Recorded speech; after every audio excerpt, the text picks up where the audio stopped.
Welcome to विद्यालय online tutorials. आज का सेशन काफ़ी इंपॉर्टेंट होने वाला है क्योंकि ये जो क्वेश्चंस आप स्क्रीन पर देख रहे हैं ये काफ़ी इंपॉर्टेंट काफ़ी ज़बरदस्त क्वेश्चन है। इनके सॉल्यूशंस डिस्कस करते हैं। फर्स्ट क्वेश्चन देखें, आपको इंटीग्रेट करना है 1/cos x - a cos x - b। इसी तरह के दो तीन क्वेश्चंस और हैं, जैसे इसमें दोनों के साथ cos है। आपको ऐसा क्वेश्चन भी मिल जाएगा जिसमें दोनों में साइन आ रहा है, यहाँ पर न्यूमरेटर में या तो कुछ भी नहीं है या कांस्टेंट है। और इसी तरह से ऐसा भी क्वेश्चन है जिसमें यहाँ पर अनलाइक टर्म्स है। अनलाइक कहने से मेरा मतलब है कि एक में साइन है दूसरे में कॉस है। तो फिलहाल जहां पर लाइक टर्म्स होती हैं, चाहे दोनों में कॉस हो चाहे दोनों में साइन हो, इस तरह के क्वेश्चन को देखते हैं कैसे करना है। सबसे पहला काम तो कॉमन है। आपको क्या करना है कि जो एंगल्स है हमारे पास x - a और x - b, इनको चेक करना है। वैसे ज्यादातर क्वेश्चन तो आपको ऐसे मिलेंगे कि इनको सब्ट्रैक्ट करने पे इनमें से वेरिएबल एलिमिनेट हो जाएगा, लेकिन ऐसा क्वेश्चन भी बन सकता है कि कभी आप ऐड करें तो वेरिएबल एलिमिनेट हो। तो पहला काम आपको यही देखना है कि जो भी हमारे पास ये एंगल्स हैं x - a और x - b हैं, फिलहाल इनमें हम ऐसा क्या करें, ऐड या सब्ट्रैक्ट, जिससे कि x एलिमिनेट हो जाए। तो यहां मैंने देखा कि इनमें से अगर मैं इनको सब्ट्रैक्ट कर दूं, सब्ट्रैक्ट करने पर x एलिमिनेट हो रहा है, तो क्या बन जाएगा ये -a minus minus plus B. अब x - b को भी पहले लिख सकते हैं, उससे कोई फर्क नहीं पड़ता। सब्ट्रैक्ट करने में x - b को पहले लिखें या x - a को पहले लिखें, दोनों आंसर ठीक माने जाते हैं। तो मैंने देखा कि इनको सब्ट्रैक्ट करने पर वेरिएबल एलिमिनेट हो गया, मेरे पास सिर्फ कांस्टेंट बचा। मतलब ये और ये इक्वल हैं। अब नेक्स्ट स्टेप इसी बात पे बेस्ड है और सबसे इंपॉर्टेंट स्टेप यही है। इसमें देखें हमें क्या करना होता है। डिनोमिनेटर में तो कुछ नहीं करना, न्यूमरेटर में आपको इसी से मल्टीप्लाई और डिवाइड करना है। बस एक बात ध्यान रखनी है, जब डिवाइड करेंगे तब तो लिखेंगे b - a। डिवाइड करते हुए तो आपको यहां लिखना है b - a। मल्टीप्लाई करते हुए b - a इसके इक्वल था, तो आपको b - a की जगह क्या लिख देना है, x - a minus x - b। एक तो ये काम करेंगे, सबसे इंपॉर्टेंट काम तो यही है। नेक्स्ट हमें इसमें चूज करना होता है कि साथ में ट्रिग्नोमेट्रिक फंक्शन कौन सा लें। पहले तो मैंने आपको ये बता दिया कि इन दोनों एंगल्स को अगर आप देखें, इनमें आप ऐड करके या सब्ट्रैक्ट करके चेक करेंगे। वैसे ज्यादातर क्वेश्चन ऐसे हैं जिनमें सब्ट्रैक्ट करके वेरिएबल एलिमिनेट होता है, लेकिन बन सकता है ऐसा क्वेश्चन भी जिसमें ऐड करके एलिमिनेट होगा। फिलहाल खैर, x को एलिमिनेट करने के लिए इनको मैंने सब्ट्रैक्ट किया। सब्ट्रैक्ट करके मेरे पास आ गया b - a।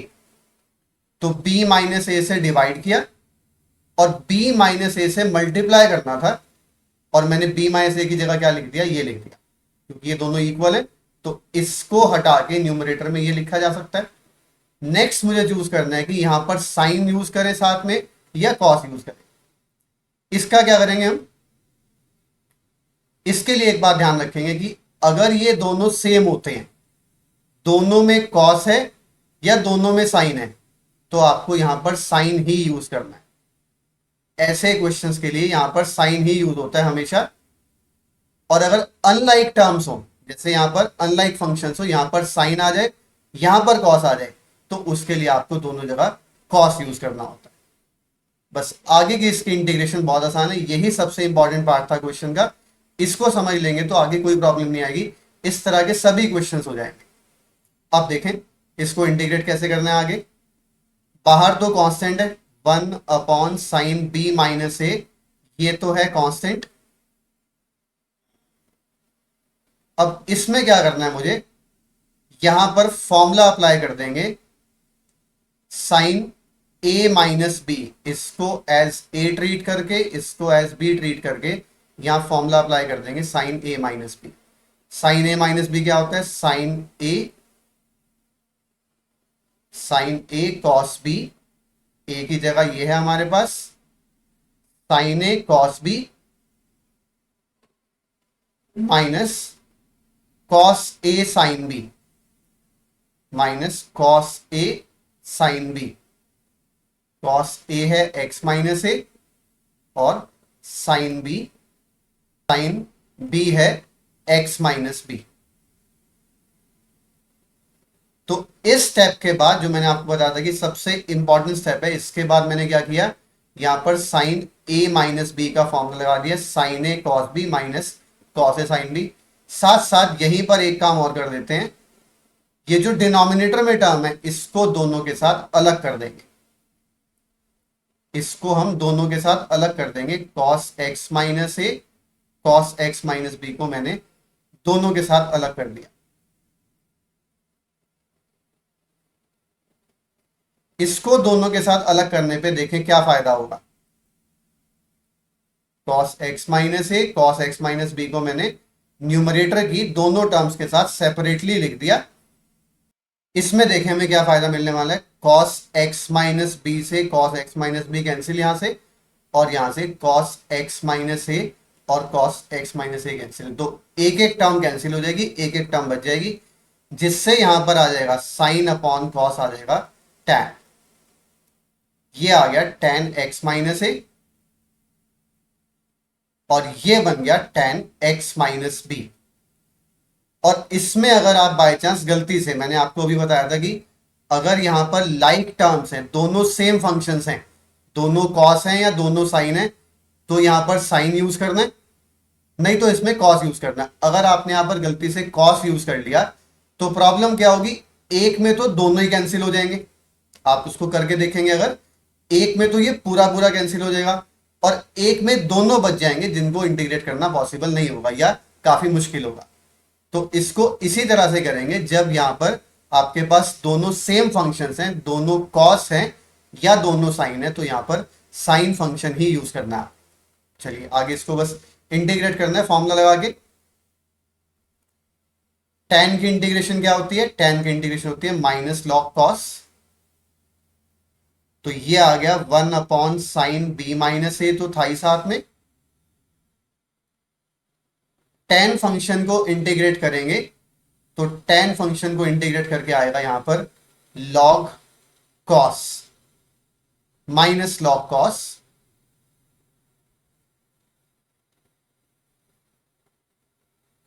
tan को इंटीग्रेट करके आ गया माइनस log cos, और साथ साथ में इसके डेरिवेटिव से डिवाइड भी करते हैं, इसका डेरिवेटिव 1 ही है। ऐसे यहां पर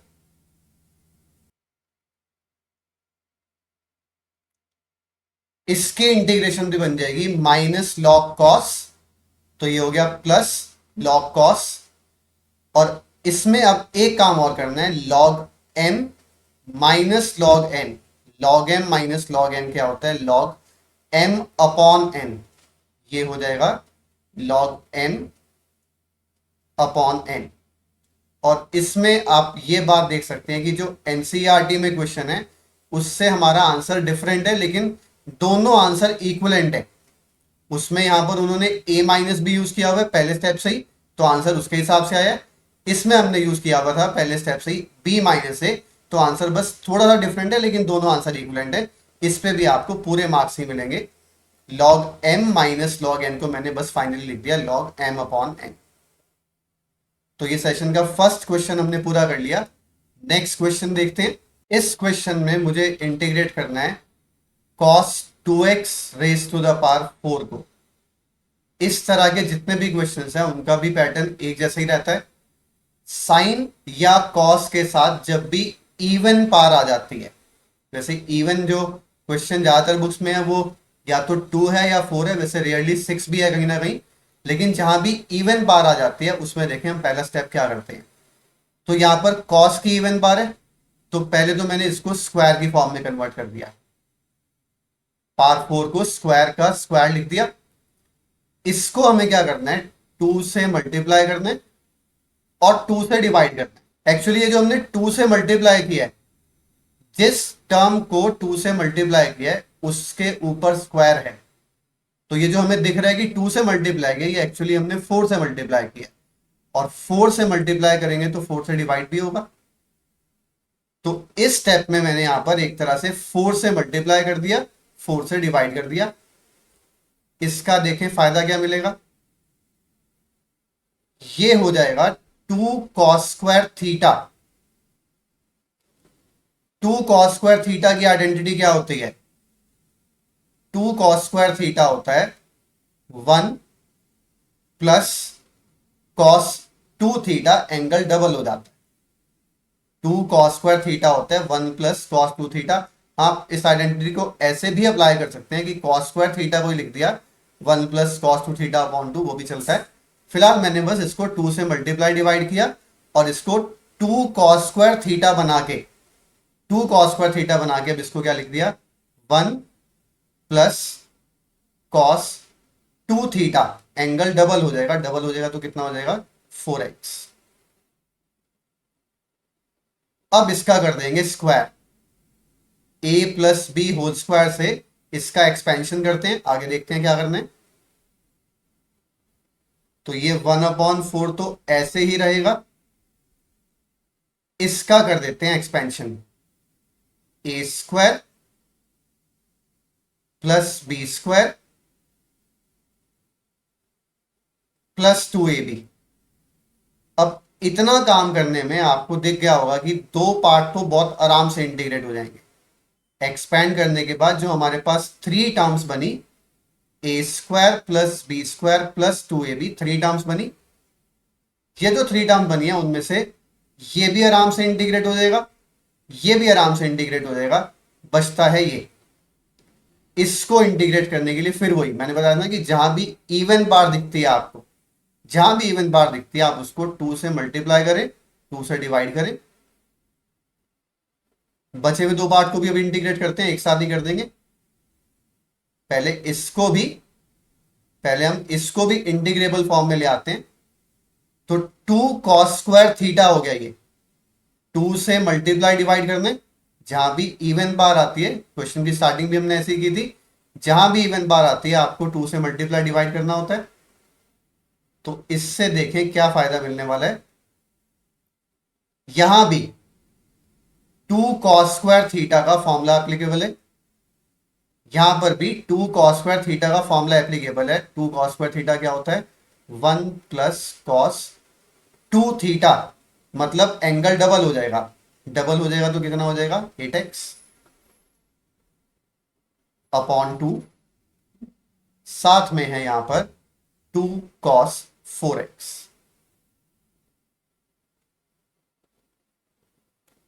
तो इस स्टेप में मैंने क्या काम किया, दो टर्म्स को तो बिल्कुल नहीं छेड़ा, वैसे ही रख दिया।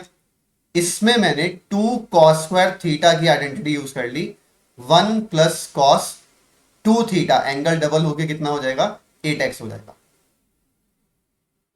अब यहां पर 2 एलसीएम ले लेते हैं थ्रू आउट, और 2 को एलसीएम लेके मैं बाहर ला रहा हूं तो ये हो जाएगा 1/8। एलसीएम भी ले लिया और 2 को बाहर भी ले आए तो ये हो जाएगा 1/8। एलसीएम लेकर ये बन जाएगा 2, 2 प्लस 1 3 हो गया यहां पर, साथ में cos 8x आना है, और एलसीएम लिया है 2 तो यहां पर भी क्या हो जाएगा, जैसे यहां पर 2 हो गया था, यहां पर क्या हो जाएगा 4 cos 4x। अब रह गया इसको इंटीग्रेट करना, जो कि बहुत आसान काम है, 4 cos 4x। अब इसको इंटीग्रेट करना बाकी है, इन सबको हम डायरेक्टली इंटीग्रेट कर सकते हैं, देखें कैसे। 1/8 को बाहर रहने देंगे, इसका इंटीग्रेशन, कांस्टेंट का इंटीग्रेशन क्या बनेगा 3 का इंटीग्रेशन 3x। जैसे इसका डेरिवेटिव 3 होता है तो इसका इंटीग्रेशन क्या होता है 3x होता है। यहां पर भी स्क्वायर नहीं है, यहां पर भी स्क्वायर नहीं है, तो ऐसे केस में आप cos x का इंटीग्रेशन क्या लिख सकते हैं, cos x का integration sin x, cos x का इंटीग्रेशन sin x, और x के डेरिवेटिव से 8x के डेरिवेटिव से डिवाइड भी करेंगे तो यहां 8 भी आ जाएगा। ऐसे ही बिल्कुल इसमें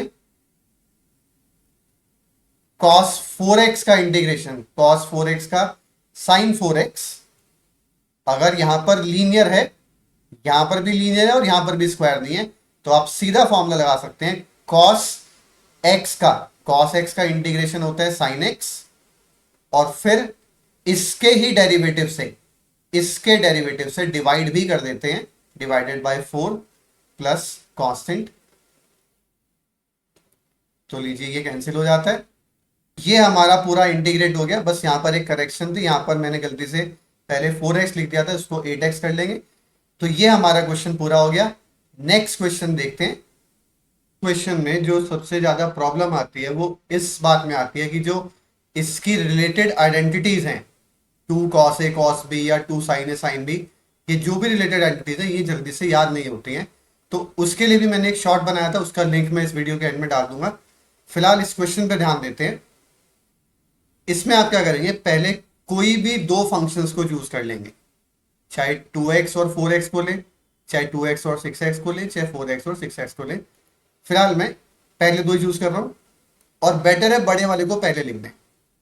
नहीं भी लिखेंगे तो बस एक स्टेप ज्यादा होगा, तो इसीलिए बेटर है कि हम बड़े वाले को पहले लिख दें। cos 4x और cos 2x में से इसको पहले लिख दिया, cos 4x को, cos 2x को बाद में लिख दिया। उसके बाद cos 6x को ऐसे ही लिख देंगे, और यहां पर भी जस्ट इससे पहले वाले क्वेश्चन की तरह 2 से मल्टीप्लाई डिवाइड कर दिया,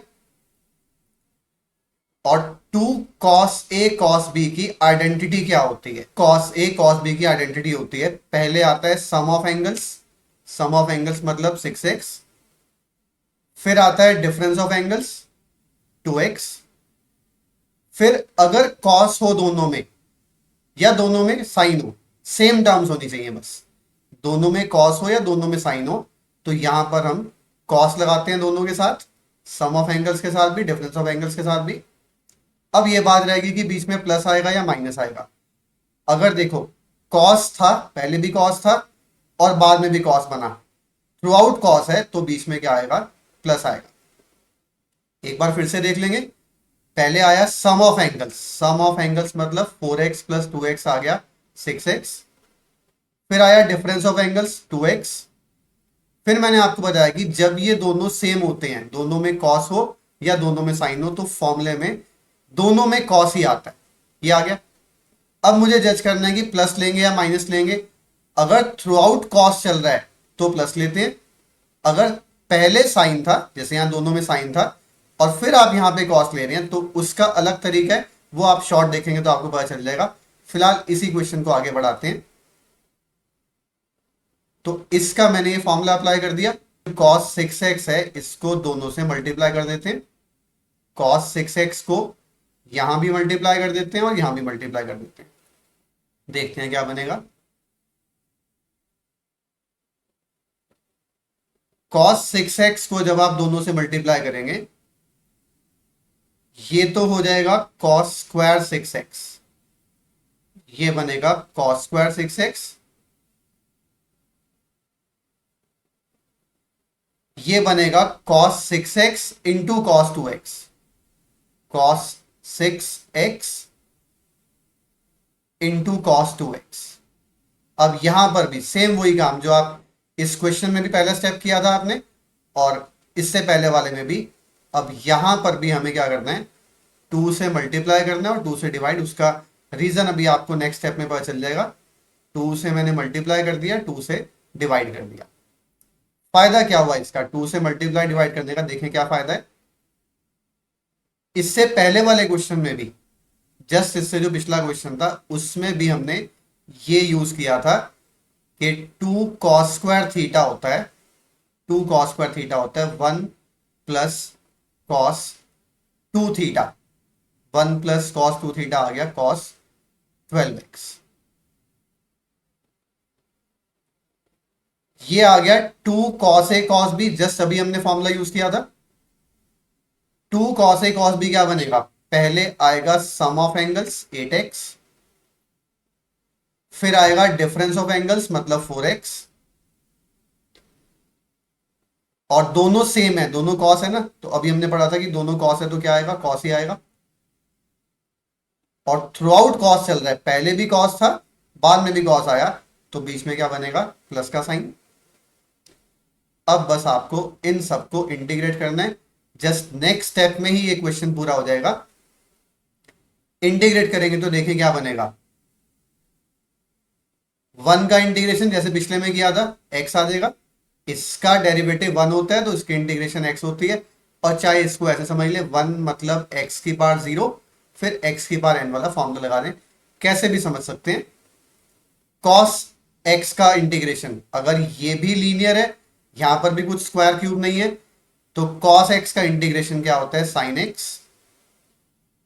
cos x का integration sin x divided by इसका डेरिवेटिव, इसका डेरिवेटिव है 12। ऐसे ही यहां पर भी साइन 8x, बिल्कुल ऐसे ही चलेगा, साइन 8x अपॉन 8। और सेम इसी पैटर्न को फॉलो करते हुए ये भी बन जाएगा साइन 4x अपॉन 4